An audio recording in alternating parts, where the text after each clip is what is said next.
Nagtitingin-tingin ka uli. Good morning. May free.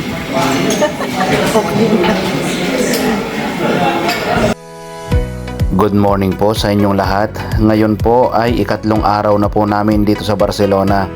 Eto po at nagbe-breakfast na naman po kami. Ngayon nga po pala ay naimbitahan kami ng aming tito at tita na pumunta doon sa kanilang restaurant at doon na lamang daw po mamaya maghapunan. After po namin kumain ay naglakad-lakad muna po kami at pagkatapos po ay bumalik kami sa kwarto para magpahinga. At ngayon po sa mga oras na ito ay on the way na po kami papunta po sa restaurant. At sa isang saglit lamang po ay heto, narating na po namin ang kanilang restaurant. At ito po ang Bell Pepper Resto Bar. Ayan po at naandito na po sila sa loob.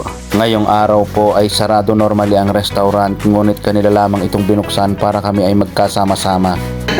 Ayan po ang bago naming barista dito ngayon.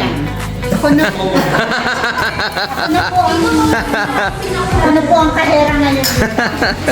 Ayan po at medyo busy na po sila sapagkat nagpe-prepare na po sila ng aming mga kakainin. At habang nagpe-prepare po sila ay heto, nag-uutay naman po kami ng aming inumin. Maya-mayang kaunti po ay dumating na rin po yung iba pa naming tita. At dito naman po sa kusina ay nagpe-prepare na rin po si Manny ng iba naming mga kakainin.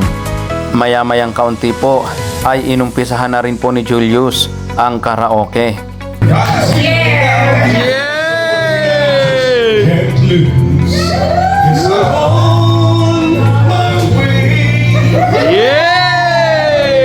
Habang kami po ay nagkakantahan ay heto, busy pa rin po ang iba naming mga titas sa pagpiprepare. At dito po ay gumawa rin sila ng iba't ibang klaseng inumin para po sa ibang kasama naming mga girls. At syempre kasama na rin po yun pong aming mga pang-appetizer. Kung inyo lamang pong matitikman ay talaga pong napakasarap po ng mga yan. Ngayon po ay patuloy lamang po kami sa pagkukwentuhan. Nagkukumustahan pa rin po sapagkat matagal na pong panahon na kami ay hindi nagkakasama-sama. At syempre na-miss din po namin ang bawat isa.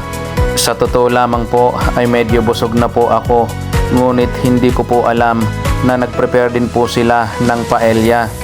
At ang akala ko po ay ito lamang isa ang kanilang i-prepare. Meron pa rin po pala dito sa kabilang mesa. At hindi lang po yan sapagkat sa aking pagkakatanda ay 4 po na ganyan ang kanilang prepare. At kami pong mga Pilipino ay minsan ay talagang hindi po kayang mabuhay nang wala pong kanin. Kaya't heto po si Tita Det. Oh, may sarili po yung order. Yung menu po. Kanin is life. Heto po at sabay-sabay na po kami na kumain. At talaga naman pong napakarami po ng kanilang inihanda para aming pagsalu-saluhan ngayon. Hindi ko po maipaliwanag ang aking saya na sila po ay muli kong nakasama. At kahit po kami ay matagal na hindi nagkasama-sama, ay wala pong pagbabago ang kanilang kabaitan na ipinapakita. Sa totoo lamang po ay nabitin po talaga ako sa 4 na araw lamang na aking pagstay dito. At hindi ko na po ulit alam kung kailan po ulit yung araw na kami ay magkakasama-samang muli. At muli po, kami po ni Tin ay nagpapasalamat po ng marami sa inyo mga titos and titas sapagkat tayo ay sobrang saya na nagkasama-samang muli. Maraming salamat po and God bless po sa ating lahat.